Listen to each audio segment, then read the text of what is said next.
আমার ধারণা ডক্টর জাকির নায়েক শ্লোক নিয়ে খেলা করছেন। উনি শুধু শ্লোক নিয়ে খেলা করছেন।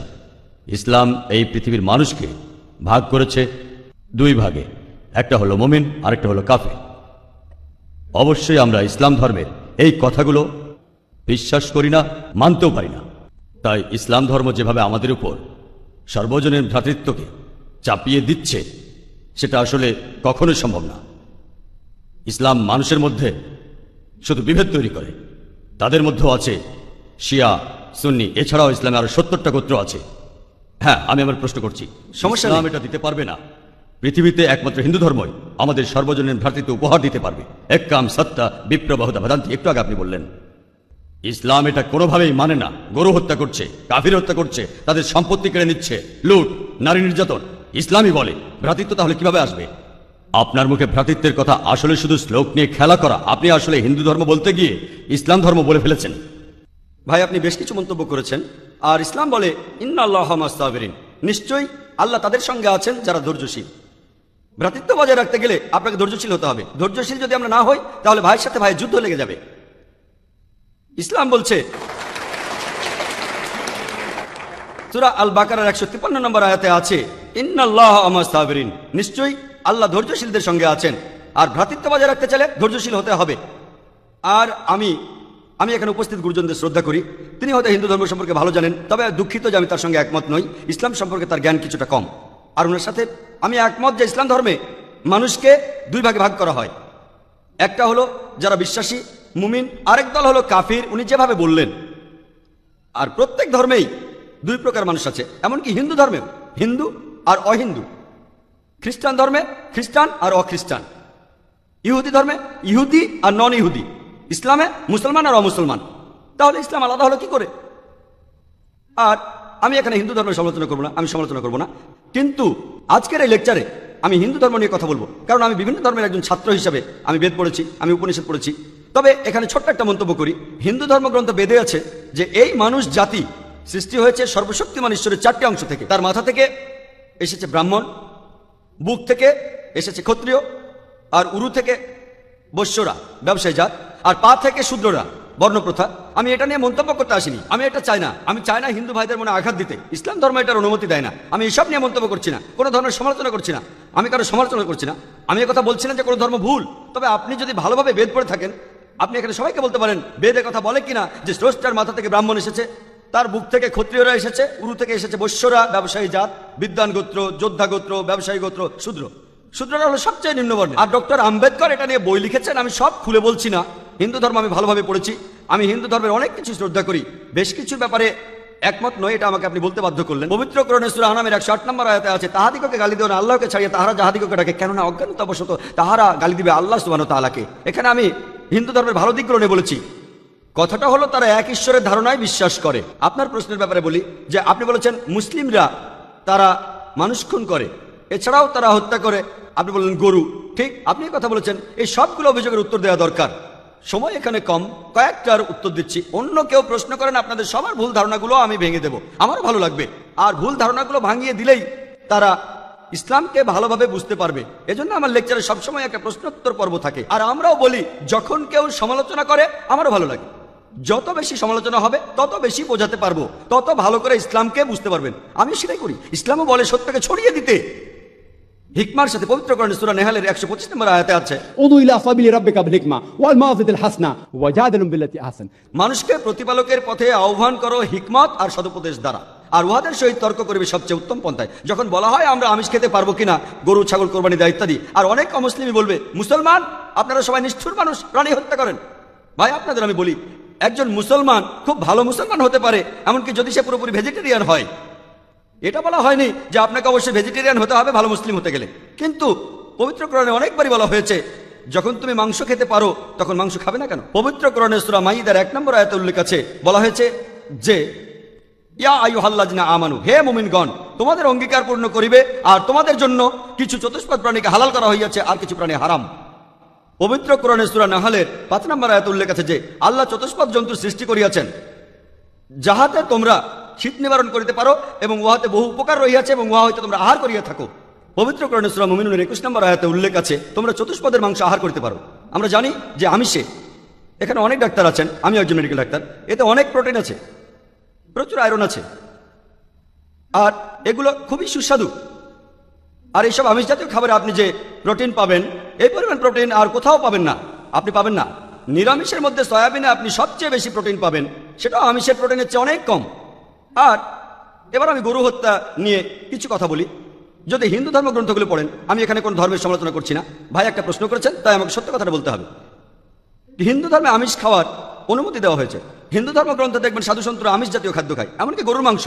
পরবর্তীতে অন্যান্য বেশ কিছু ধর্মের প্রভাবে, যেমন ধরুন জৈন ধর্ম ইত্যাদি, মানুষের উপর অহিংসা দর্শনের প্রভাব এসে পড়লো, তারা প্রাণী হত্যা বাদ দিল, তারা এই দর্শনটাকে তাদের জীবনধারায় যোগ করলো।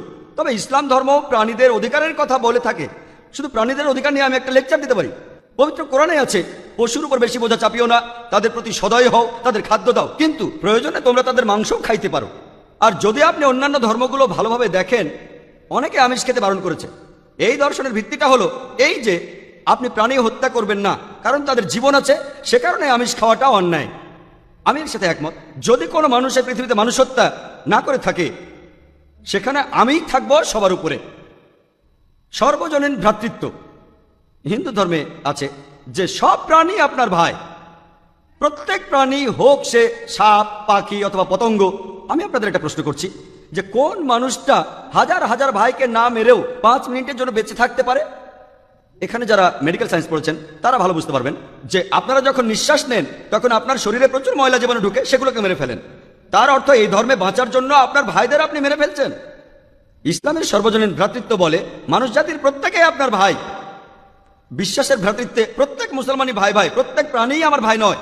তবে অন্য প্রাণীদের রক্ষা করতে হবে, তাদের ক্ষতি করবেন না, বিনা কারণে তাদের অত্যাচার করবেন না, তবে প্রয়োজন হলে সেগুলোর মাংস খেতে পারেন।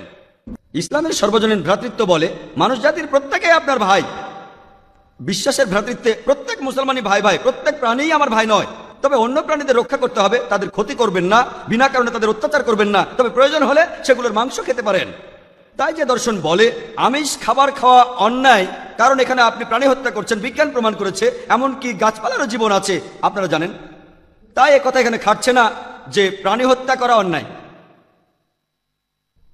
তাই এখন তারা যুক্তিটা পাল্টে বলল যে আচ্ছা, গাছেরও জীবন আছে, তবে তারা ব্যথা অনুভব করে না, তাই গাছ হত্যার চেয়ে প্রাণী হত্যা অনেক বড় অপরাধ।